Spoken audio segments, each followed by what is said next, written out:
Assalamualaikum warahmatullahi wabarakatuh.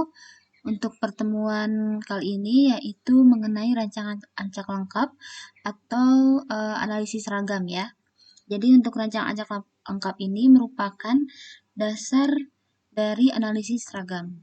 Di sini tujuannya yaitu mahasiswa dapat menampilkan ANOVA rancang acak lengkap, mahasiswa dapat memahami uji lanjut LSD, TUK, dan KAN, mahasiswa dapat menganalisis dan membuat kesimpulan. Ini landasan teorinya yaitu percobaan merupakan suatu metode pengumpulan data yang dihasilkan dari pemberian perancangan pelakuan percobaan yang ditentukan oleh peneliti. Karakteristik dari percobaan adalah data yang jumlahnya tidak terlalu banyak. Untuk rancang acak lengkap ini, datanya ini berupa homogen ya. Jadi untuk rancangan acak lengkap ini merupakan rancangan percobaan yang paling sederhana. Beberapa keuntungan penggunaan RAL antara lain daerah denah perencanaan percobaan lebih mudah, analisis statistik terhadap objek percobaan sederhana, kemudian fleksibel dalam jumlah penggunaan pelakuan dan ulangan. Jadi kalau untuk rancang acak lengkap ini digunakan pada saat data atau eksperimen yang kita lakukan yaitu homogen. Jadi misalkan suatu mencit kita akan lakukan percobaan dalam ada 5 mencit. Nah, semua mencitnya itu harus berumur yang sama, kemudian jenis kelaminnya juga sama. Jadi, kalau untuk rancang acak lengkap ini sifat datanya ini atau faktor dari perlakuannya ini harus sama semua. Jadi harus jenis kelaminnya sama, harus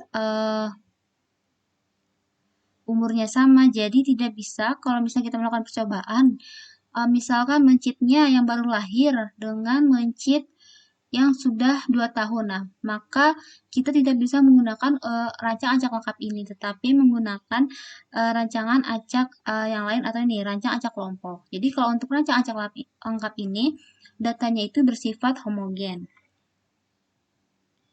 Nah, kemudian dalam penelitian ini tuh terdapat modelnya, yaitu model matematikanya seperti ini, yaitu YIJ sama dengan mu ditambah tau I tambah epsilon IJ. Untuk YIJ adalah pengamatan pada perlakuan ke I dan ulangan ke J. Kemudian mu ini rataan umumnya, tau ini pengaruh perlakuan ke I, dan epsilon IJ-nya adalah pengaruh acak pada perlakuan ke I, ulangan ke J. Kemudian setelah ada modelnya, kemudian kita ada hipotesisnya. Jadi untuk rancang acak lengkap ini ada hipotesisnya ya, sama seperti kemarin. Kalau ada H0 dan H1. Kalau untuk rancang acak lengkap ini, H0-nya yaitu mu1 sama dengan mu2 sama dengan mu3 sama dengan mu K atau banyaknya kelompoknya ya nanti, sesuai dengan kasusnya. Atau setiap pelakuan memberikan pengaruh yang sama terhadap respon. Kemudian untuk H1-nya yaitu sekurang-kurangnya dua rataan populasi tidak sama. Atau minimal ada sepasang pelakuan memberikan pengaruh yang berbeda terhadap respon. Untuk kriteria keputusannya yaitu tolak H0 jika F hitung lebih besar dari F tabel ya. Ini F hitung lebih besar dari F tabel atau signifikan kurang dari alfa. Jadi untuk keputusannya akan ditolak H0 apabila F hitungnya lebih besar dari F tabel atau signifikannya kurang dari alfa. Kemudian ada uji lanjut. Nah, untuk uji lanjut ini digunakan ketika keputusan yang kita ambil adalah tolak H0. Jadi, jika keputusannya adalah tolak H0, maka dilakukan uji lanjut BNT atau BNJ atau DANTAN. Jadi, kalau misalkan keputusannya terima H0, maka tidak perlu diuji lanjut. Tapi, jika keputusannya tolak H0, maka diperlukan uji lanjut. Nah, kemudian ini ada kasus ya. Nah, jadi kalau untuk rancang acak lengkap ini digunakan apabila pada saat dilakukan berbagai pelakuannya itu lebih dari 2 kelompok. Jadi kan kalau yang kemarin ini hanya ada 2 kelompok ya. Untuk uji T ini ada 2 kelompok. Sedangkan kalau untuk rancang acak lengkap ini lebih dari 2 kelompok. Di sini kan ada 4 ya. Ada 60 gram resin anion, 60 gram resin kation, 30 gram resin anion plus 30 gram resin kation, kemudian tanpa penambahan resin. Jadi, untuk kasus kedua ini yaitu kita akan menggunakan rancang acak lengkap. Nah, di sini lakukan pengujian pada selang kepercayaan 95% terhadap hipotesis. Oke, biasa kita akan buat dulu hipotesisnya ya. Jadi untuk hipotesisnya untuk hipotesisnya yaitu H0-nya yaitu pemberian keempat pelakuan memberikan pengaruh yang sama terhadap selisih kadar FP ya. Karena di sini ada 4 perlakuan ya.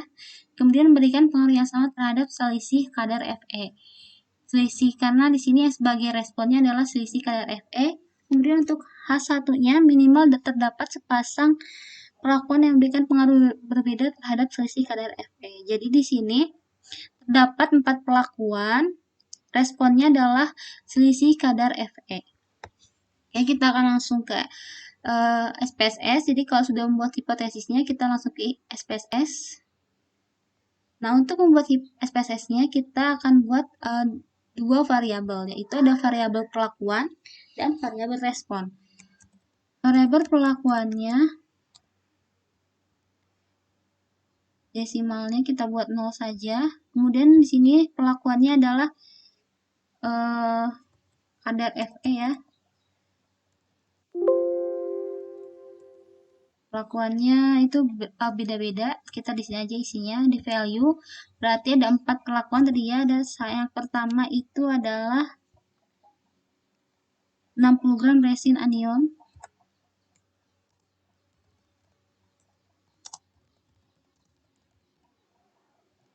Kemudian yang kedua ada 60 gram resin kanion.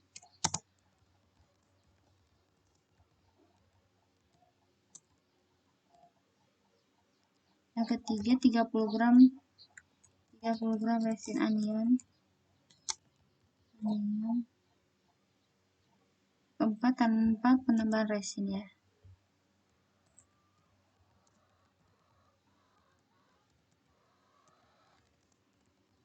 Nah, sudah. Jadi untuk perlakuannya, karena ada 4 perlakuan, jadi sampai 4. Kemudian oke.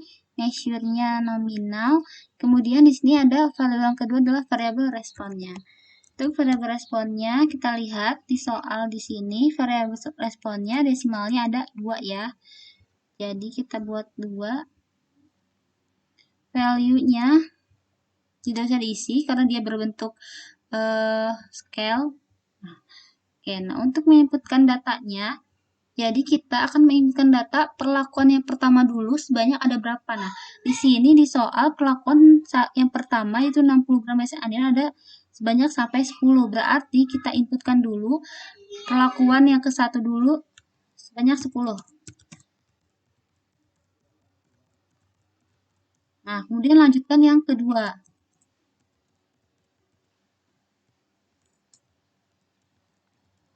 Sampai selesai juga. Karena ada semuanya ada 10, berarti sampai 10 semuanya.